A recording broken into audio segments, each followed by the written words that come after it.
ఓం నమో భగవతే వాసుదేవాయ. ఓం నమో భగవతే వాసుదేవాయ. ఓం నమో భగవతే వాసుదేవాయ. హరే కృష్ణ. ఎందరో మహానుభావులు అందరికీ వందనాలు. నేను మీ భీమ. శ్రీపదానికి మీకు సాదర స్వాగతం. ఇక్కడ మనం మాట్లాడుకునే మాటలు, నేర్చుకునే శ్లోకాల అర్థాలు మనల్ని, మన మనస్సును ఒప్పించి ఒక ఉన్నతమైన మార్గం వైపు వెళ్ళేలా చేయాలన్నది నా సంకల్పం. మీరు కనుక ఇప్పటికీ ఉన్నతమైన మార్గంలో ఉంటే దానిలో అత్యున్నత స్థాయికి చేరాలని సంకల్పం చేసుకుంటూ ముందుకు వెళ్దాం రండి. భగవద్గీత శోధనలో భాగంగా మనం భగవద్గీత 2వ అధ్యాయంలో సాంఖ్యయోగంలో ముందు 7 భాగాలు నేర్చుకున్నాం. ఈ 7 భాగాలు పూర్తిగా నేర్చుకున్న తర్వాత ఇప్పుడు 8వ భాగం అంటే చివరి భాగం, ఈ 2వ అధ్యాయంలో చివరి భాగాన్ని మనం నేర్చుకునే ప్రయత్నం చేద్దాం. గత ఎపిసోడ్లో మనం 2వ అధ్యాయంలో 61వ శ్లోకం నుండి 66వ శ్లోకం వరకు నేర్చుకున్నాం. ఇందులో భగవంతుడు ఏం చెప్పారు? క్రోధంతో మొదలైనటువంటి మన పతనం చివరి దశకి ఎలా చేరుతుంది చూసాం కదా. అప్పుడు మనం ఫ్లో చార్ట్ చూసాం. మన క్రోధంతో మొదలయ్యి చివరికి ప్రణశ్యతి, బుద్ధినాశో ప్రణశ్యతి అని చెప్పాం కదా. ఎలా పడిపోయాం మనం చివరికి అనేది, దాని నుంచి ఎలా బయటపడాలి అనేటువంటిది నేర్చుకున్నాం. కాబట్టి ఇలా మానసిక ప్రశాంతత ఎలా పొందాలి, మనోనిగ్రహాన్ని ఎలా సాధించాలి అనేటువంటిది నేర్చుకున్నాం పోయిన దాంట్లో. ఇప్పుడు ఈ మిగిలిన 6 శ్లోకాల్లో, చిట్ట చివరి 6 శ్లోకాల్లో మనం ఈ అధ్యాయాన్ని ముగించుకునేటువంటి ప్రయత్నం కూడా చేద్దాం. ఎందుకంటే ఇక్కడ మనోనిగ్రహం గురించి మాట్లాడిన భగవంతుడు ఒక ఇంద్రియ లోల్యతమైన చాలు, ఒక్క ఇంద్రియ లోలత్వమైన మన జీవితంలో ఉంది అనుకోండి, అది మన పతనాన్ని ఎలా తీసుకెళ్తుంది, మన పతనానికి ఎలా కారణం అవుతుంది అనేటువంటిది ఈ అధ్యాయంలో మనకి ఈ శ్లోకాల్లో చెప్పేటువంటి ప్రయత్నం మనకి భగవంతుడు చేస్తున్నారు. కాబట్టి 2వ అధ్యాయం 67వ శ్లోకం కనుక మనం చూస్తే 67వ శ్లోకంలో చాలా మంచి ఉపమానంతో ఈ శ్లోకం మనకి చెప్తారు భగవంతుడు. ఏం చెప్తారు? ఇప్పుడు నీటిలో ఉన్నటువంటి పడవ గాలి ఏ దిశలో అయితే వెళ్తుందో ఆ దిశలో పడవని ఆ దిశలో లాక్కెళ్ళిపోతుంది ఆ గాలి. ఎందుకంటే ఆ పడవలో ఒక చొక్కాని ఉంటుంది. ఆ చొక్కాని ఆ పడవ మొత్తానికి నడిపేటువంటి భాగం. కానీ ఆ గాలి యొక్క వేగం ఏం చేస్తుందంటే ఆ పడవని ఆ గాలి తన వైపుకి, తన దిశలోకి తీసుకువెళ్ళిపోతుంది. అలాగే మన మనసు కూడా మన ఇంద్రియాలలో ఒక్క ఇంద్రియమైనా కూడా ఎక్కువ ప్రభావవంతమైందైతే మన జీవితాన్ని ఆ వైపుకి అది లాక్కెళ్ళిపోతుంది అని ఈ ఉపమానంతో కంపేర్ చేసి మనకి చెప్తున్నారు భగవంతుడు. అర్థమవుతుందని, మనకు తేలిగ్గా అర్థం కావాలనేటువంటిది. ఇక్కడ మన జీవితమే సముద్రం. ఇక్కడ ఆలోచిస్తే మనం అక్కడ నౌక, పడవ సముద్రంలో ఉంది. అది గాలికి, ఆ గాలి దిశలోకి తీసుకువెళ్ళిపోతుంది గాలి వేగానికి అని చెప్పారు కదా. ఇక్కడ మనకి జీవితం సముద్రం. కాబట్టి ఆ పడవ మనం అందులో. కాబట్టి మన బుద్ధి చొక్కాని, మన వివేకం బుద్ధి కాదు. అలాగే అక్కడ వచ్చేటువంటి గాలి అంటే ఇక్కడ మనకి ఇంద్రియ కోరికలు. సో ఈ ఇంద్రియ కోరికలు గట్టిగా బలంగా ఉన్నాయనుకోండి, గాలి వీచినప్పుడు ఆ చొక్కాని పనిచేయదు కదా. అలాగే పడవ ఎటు వస్తే అటు వెళ్ళిపోతుంది కదా.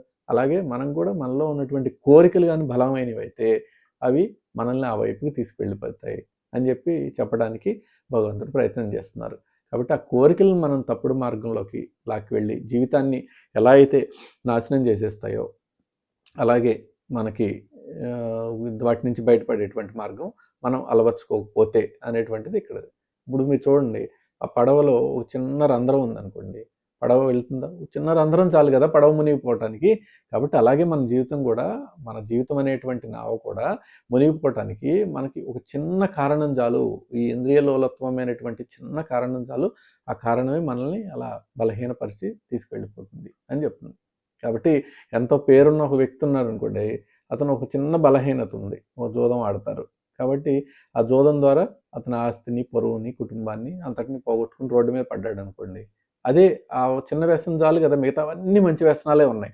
ఉన్నది ఆ చిన్న వ్యసనం ఒకటి ఉంది.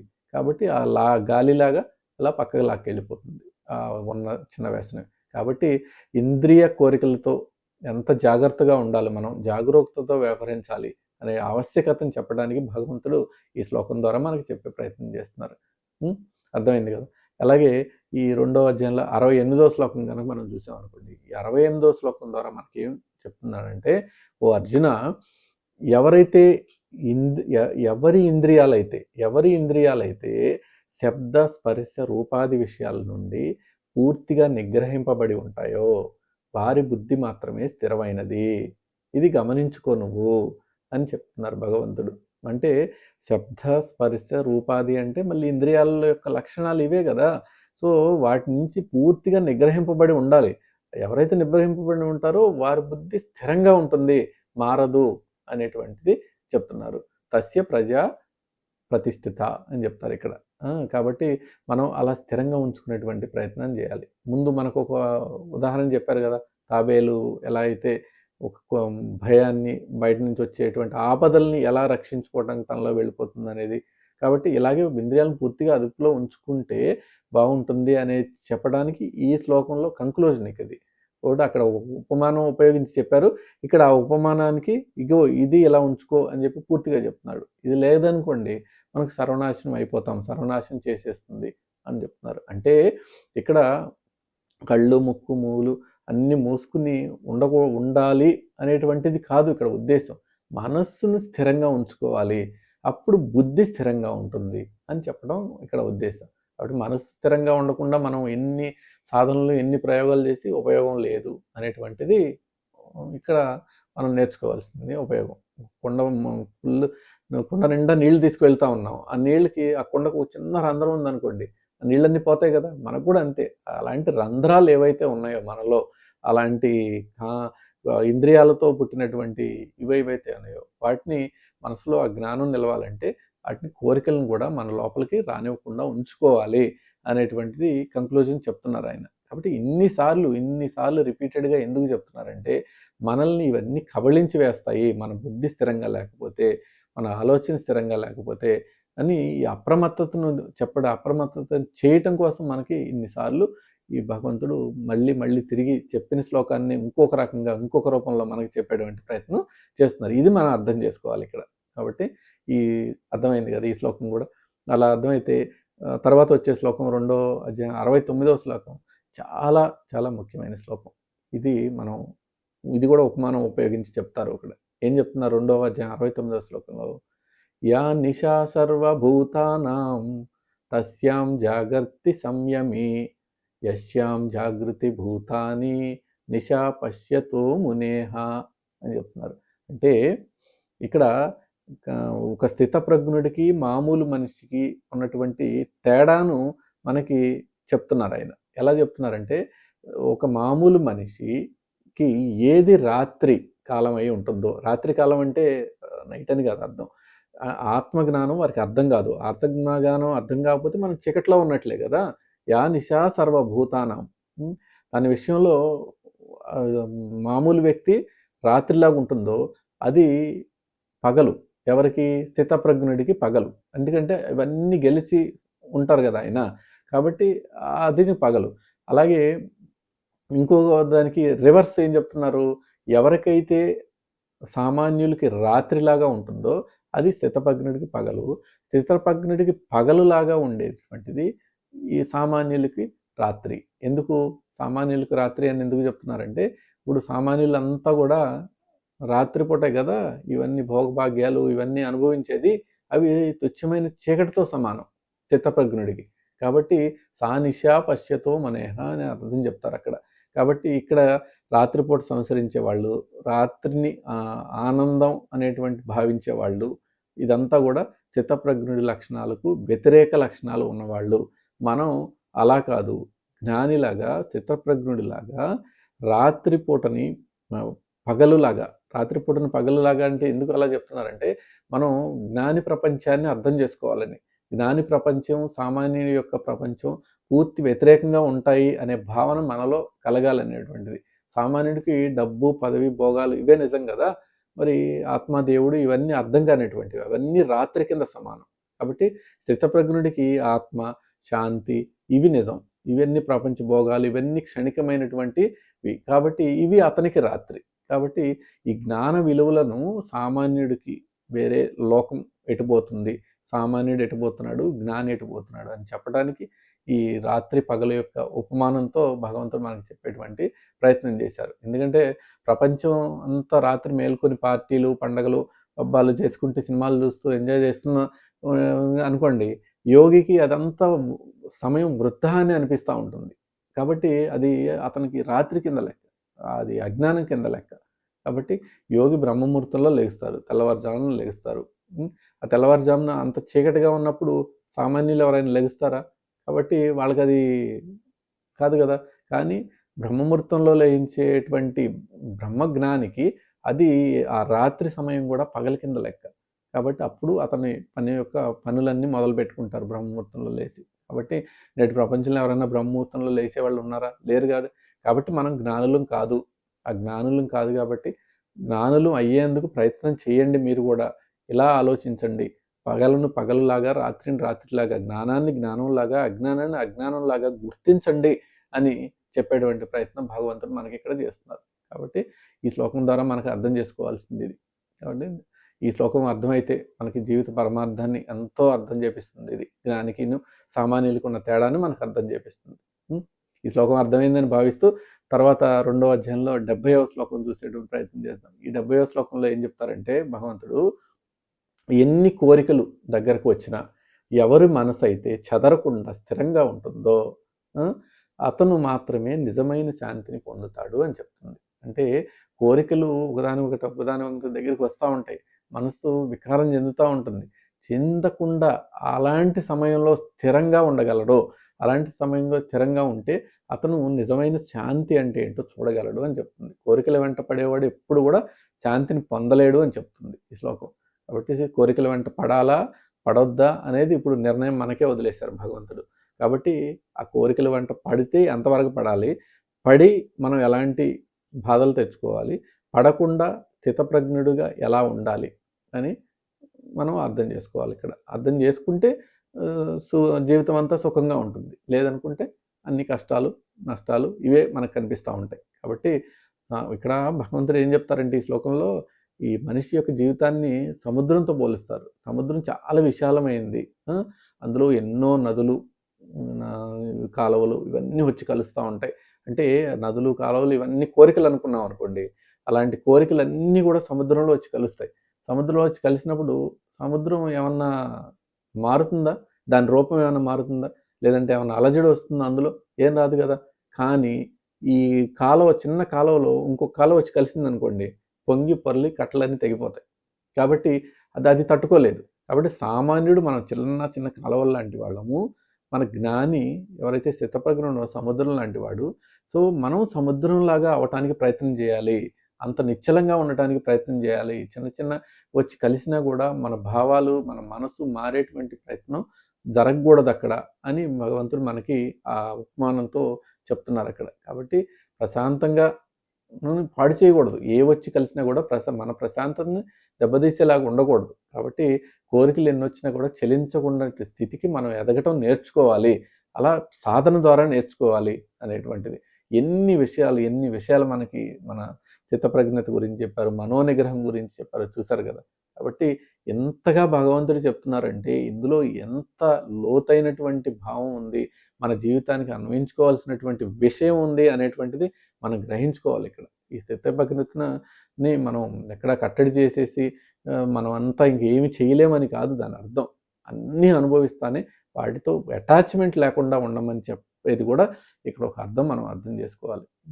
ఒక మనిషికి బాగా ఒకేసారి డబ్బు వచ్చిందనుకోండి, స్థితప్రజ్ఞతతో ఉన్నవాడు ఎలా ఉంటారు? ఎంత డబ్బు వచ్చినా కానీ ఆ డబ్బు గురించి ఏం పిచ్చెక్కిపోడు, విర్రవీగడు. కాబట్టి డబ్బును స్వీకరిస్తాడు, దాన్ని మంచి పనులకు వాడతాడు, ప్రవర్తనలో ఎటువంటి మార్పు రాదు, తనకు కావాల్సిన వాడు స్థిరంగా ఉంటాడు. మనం అలా స్థిరంగా ఉండేటువంటి ప్రయత్నం చేయాలి. ఒకసారిగా సడన్గా అనుకోకుండా వచ్చిన వాటికి మనం విపరీతంగా రియాక్ట్ అవ్వటం, విపరీతంగా మన భావాలు వ్యక్తపరచడం, ఇది మళ్ళీ రాదేమో జీవితంలో అనేటువంటి పని మనం అలాంటివి చేయకుండా ఉండటం స్థితప్రజ్ఞత వైపు వెళ్తున్నట్టు మనకు లక్షణం. చేసామంటే ఇక అది మన వల్ల కాదు అనేటువంటిది. అలాగే తర్వాత ఈ శ్లోకం అర్థమైందని భావిస్తున్నాను. అలాగే తర్వాత 2వ అధ్యాయంలో 71వ శ్లోకం చూసాం అనుకోండి, ఇది కూడా మనకి కోరికల గురించే చెప్తుంది. ఎవరైతే అన్ని కోరికలను విడిచిపెట్టి దేని మీద ఆసక్తి లేకుండా ఉంటారో, మమకారం లేకుండా ఉంటారో, అలాంటి వారికి మనకి చాలా ఉత్తమమైన గతులు లభిస్తాయి అని చెప్తుంది. శాంతిని పొందుతారు అని లభిస్తుంది. కాబట్టి ఇది శాంతికి భగవంతుడు ఇచ్చిన చివరి ఫార్ములా. ఇక మనకి అశాంతికి కారణం ఏంటి? మనలో కామము, స్పృహ, మమకారం ఇవే కదా. ఏంటి కామం, డిజైర్స్ ఏవైతే కోరికలు ఉన్నాయో ఇవి. స్పృహ, తీరని ఆరాటం, ఇవి క్రేవింగ్ అంటాం కదా, ఇవి కూడా. అలాగే మమకారం, మనం, నా ఇల్లు, నా కారు, నా ఫ్యామిలీ, ఇవి. అలాగే అహంకారం, నేను గొప్పవాడిని అనేటువంటిది. ఈ 4 వదిలేయగలిగితే ఇక మిగిలింది ఏంటి? శాంతి మనలో. కాబట్టి ఈగోని మనం సులభంగా దాటేయచ్చు, మనలో ఉన్నటువంటి ఈగోని. అది అప్పుడే నిజమైన స్వేచ్ఛ అని చెప్తారు భగవంతుడు. ఈ నిజమైన స్వేచ్ఛని ఇలా పొందొచ్చు అని చెప్తారు మనకి. కాబట్టి దీనికి ఏమీ మనం తల బాదుకోనవసరం లేదు. ప్రశాంతంగా ఆలోచించి నేను అనేటువంటి అహంకారాన్ని లేకుండా గనక మనం చేసుకోగలిగితే ఇక్కడ భగవంతుడి యొక్క సూచనను మనం పాటించిన వారు అవుతాం. మనం ఉన్నతమైన మార్గాన్ని చేరుకున్న వారిని కూడా అవుతాం. అలాగే ఈ జ్ఞానాన్ని మనకు ఇంతగా ఎంతటి జ్ఞానాన్ని అందించిందో చూశారు కదా 2వ అధ్యాయం. ఇంకొక శ్లోకంతో ఈ అధ్యాయం ముగిసిపోబోతుంది. ఈ అధ్యాయాన్ని అలా చివరి శ్లోకం కూడా తెలుసుకునేటువంటి ప్రయత్నం చేద్దాం. ఇది కూడా చాలా ముఖ్యమైన శ్లోకం. దీన్ని బాగా మనం అర్థం చేసుకునే ప్రయత్నం చేయాలి. ఇది ఒక కంక్లూజన్ మనకి మనలాంటి వారికి, నా జనజీవన సాధారణ జీవితం గడిపే వారికి ఇది ఒక కంక్లూజన్ లాంటి వారికి ఈ శ్లోకం. ఇది అర్థం చేసుకోండి. అర్థం చేసుకుంటే చాలా బాగుంటుంది ఈ శ్లోకాన్ని. ఇంత ఈజీనా మనం అనేటువంటిది మనం అర్థం చేసుకోవచ్చు. ఏం చెప్తున్నారు ఈ శ్లోకంలో? 72వ శ్లోకంలో, ఓ పార్థ, ఓ అర్జున, పైన చెప్పిన ఇప్పుడు వరకు నేను ఎన్నో చెప్పానయ్యా నీకు. ఇవి స్థితులన్నీ, అహంకార స్థితి, ఇవన్నీ వదిలేయమన్నాను. నువ్వు స్థితప్రజ్ఞుడు కమ్మన్నాను. ఇవన్నీ పొందకపోయినా, ఎప్పటికీ మోహంలో పడకపోయినా, ఉండకపోయినా, జీవితాంతం కాకపోయినా, కనీసం నువ్వు జీవితంలో ఇవన్నీ పాటించకపోయినా, మీన్స్ ఏంటంటే ఇవన్నీ నువ్వు జీవితంలో చేయలేకపోయినా, ఇప్పుడు చెప్పినవి నేను ఈ అధ్యాయంలో ఇప్పుడు వరకు ఎన్నో చెప్పాను. నేను ఇలా ఉండాలి, అలా ఉండాలి, మన ఆలోచనలు ఇలా ఉండాలి, మన మనసు ఇలా ఉండాలని. ఇవన్నీ కానీ చేయకపోయినా కూడా నువ్వు ఒక్క పని చెయ్యా, ఒక్క పని చేస్తే నువ్వు మోక్షాన్ని పొందగలవు అని చెప్తున్నారు. ఏం చెప్తున్నాను? కనీసం మరణ సమయంలోనైనా అంత్యకాలేపి అంటారు. అంత్యకాలేపి అంటే మరణ సమయం. చిట్ట చివరి సమయంలో అయినా ఈ స్థితిలో నిలబడటానికి నువ్వు ప్రయత్నించు. అప్పుడు నువ్వు బ్రహ్మ నిర్యాణాన్ని పొందగలవు అని చెప్తున్నారు. అంటే ఇది కూడా మనం చేయలేమా? చిట్ట చివరిలో ఇంత విశదీకరించి చెప్పి మళ్ళీ భగవంతుడే మనకి ఒక డిస్కౌంట్ ఇచ్చేస్తున్నారు, ఆఫర్ ఇస్తున్నారు. సంక్రాంతి ఆఫర్. ఏం చెప్తున్నారు? నువ్వు ఇంత చేయలేకపోయినా పర్లేదు, జీవితాంతం ఏవేవో నాకు అనేకమైనటువంటి సమస్యలు ఉన్నాయి, నీకు అనేకమైనటువంటి ప్రాబ్లమ్స్ వల్ల నువ్వు ఇవన్నీ చేయలేకపోయావు. కనీసం అంత్యకాలేనా, చివరి నిమిషంలో అయినా నువ్వు నేను ఈ స్థితిలో స్థితప్రజ్ఞుడిలాగా ఆలోచిస్తాను అనేటువంటి పని చెయ్యి, నీకు అది మోక్షాన్ని కలిగిస్తుంది అని చెప్తున్నారు. కనీసం మరి అప్పుడు అన్నా మనం చేయగలమా లేదా? ఈ ఆఫర్ని మనం వాడుకోగలమా లేదా అనేది మనం ఆలోచించాలి. ఎందుకంటే జీవితం అంతా ఏవేవో సాకులు చెప్పాం మనం. ఇది కుదరదు, అది కుదరదు, మనకి ఎలా కుదురుతుంది ఇవన్నీ పాటించడానికి, మనం ఖాళీగా ఉండను, సంసారంలో ఇవన్నీ పనులు ఉంటాయి, వాటిల్లో కుదరదు అని చెప్పేసి. పర్వాలేదు అని చెప్పి ఆయన చెప్తున్నారు. ఆయన మాట అది, పర్వాలేదని చెప్తున్నారు. ఈ అహంకార మమకారాలు వీడలేకపోయినా ఏమీ బాధపడకండి మీరు. చివరి నిమిషంలో మరణశయ్యపై ఉన్నప్పుడు అయినా కనీసం వీటిని వేడటానికి ప్రయత్నించండి, పశ్చాత్తపడండి. అప్పుడు శరణు పొందండి, శరణు వేడండి. ఇలా మోక్షాన్ని మీరు పొందవచ్చు అని చెప్పి హామీ ఇస్తున్నారు ఆయన. కాబట్టి ఈ హామీని మనం వాడుకోవాలి. ఎందుకంటే చాలామంది మీరు చూసారు కదా, ఐసీయూ బెడ్ మీద ఉండి కూడా వారి ఆలోచనలన్నీ ఎక్కడ తిరుగుతూ ఉంటాయి? అయ్యో నేను వెళ్ళిపోతే నా కొడుకులు నా ఆస్తిని, నేను సంపాదించిన వాటిని కాపాడగలరో లేదో, నాలాగా పెంచి పెద్ద చేయగలరో లేదో ఈ ఆస్తుల్ని. ఈ వీళ్ళ ఆలోచనలు అక్కడ ఉన్నది, ఎక్కడ మరణశయ్యపై, అంపశయ్యపై ఉన్నారు అక్కడ ఉండి కూడా వీళ్ళు ఏం ఆలోచిస్తున్నారు? కట్టి కాటికి చేరుతున్నా కూడా వాస్తవాన్ని స్వీకరించలేకపోతున్నారు. వాస్తవ స్థితిని అక్కడ కూడా అర్థం చేసుకోలేకపోతున్నారు. అందుకే భగవంతుడు మనకి ఇలా చొరకబెట్టారు. కనీసం నువ్వు జీవితాంతం చేయలేకపోయావా? కనీసం మరణశయ్యపై ఉన్నప్పుడైనా నువ్వు స్థితప్రజ్ఞుడిలాగా ఆలోచించు. నాకు చాలు ఇది, నాకు ఇంకా వేరే ఎటువైనటువంటి ఇంద్రియాలు నన్ను ప్రభావితం చూపలేకపోతున్నాయి. నాకు కావాల్సింది ఒకటే గమ్య మార్గం. నేను స్థితప్రజ్ఞుడిని, మోక్షం ఒకటే కావాలి అని ఆ నిమిషంలో అయినా ఆలోచించు. అప్పటికైనా పోయిందేం లేదు అని చెప్తున్నారు. కాబట్టి మనం జీవితంలో ఇలాంటివి కదా ఆలోచించాలి. ఇలాంటివి ఆలోచించి అన్వయించుకోవాలి. ఈ శ్లోకాల అర్థాలు తెలిస్తే కదా మనకి వీటన్నిటిని అన్వయించి ఆచరణలో పెట్టగలం. కాబట్టి మనకి భాగవతంలో ఒక కథ ఉంటుంది. ఏంటి? అజామిళుడి కథ. అజామిళుడి కథ భాగవతంలో మీరు చదవండి. చదివితే జీవితం మొత్తం తప్పులే చేస్తాడు అతను. కానీ చివరి క్షణంలో పశ్చాత్తాపడతాడు, భగవంతుని శరణు కోరతాడు. కాబట్టి అప్పుడు సద్గతి లభిస్తుంది అతనికి. ఇప్పుడు దీనికి ఉదాహరణ ఇది చెప్పుకోవచ్చు మనం. కాబట్టి ఇది ఇంత విశదీకరించి మనకి ఈ రెండో అధ్యాయంలో గీతలో ఉన్నటువంటి మొత్తం సారాన్ని మనకి ఈ అధ్యాయం తెలియజేస్తుంది. కాబట్టి ఈ అధ్యాయాన్ని పూర్తిగా మనం అర్థం చేసుకుని ఆచరించేటువంటి ప్రయత్నం గనక మనం చేయగలిగితే మనం బ్రహ్మీ స్థితి వరకు భగవంతుడు మనల్ని తీసుకువెళ్ళగలడు. మనం వెళ్ళగలం. భగవంతుడు తీసుకెళ్ళవసరం మనకు మనంగా వెళ్ళగలం అనేటువంటిది మనం అర్థం చేసుకోవాలి ఇక్కడ. అర్థం చేసుకుని ప్రయత్నం చేయాలి. కాబట్టి శ్రీకృష్ణుడు ఒకవైపున జ్ఞానం చాలా గొప్పది అని చెప్తానే ఉన్నారు. గొప్పదని చెప్పి ఇన్ని ఉదాహరణలు ఉపమానం చెప్పారు.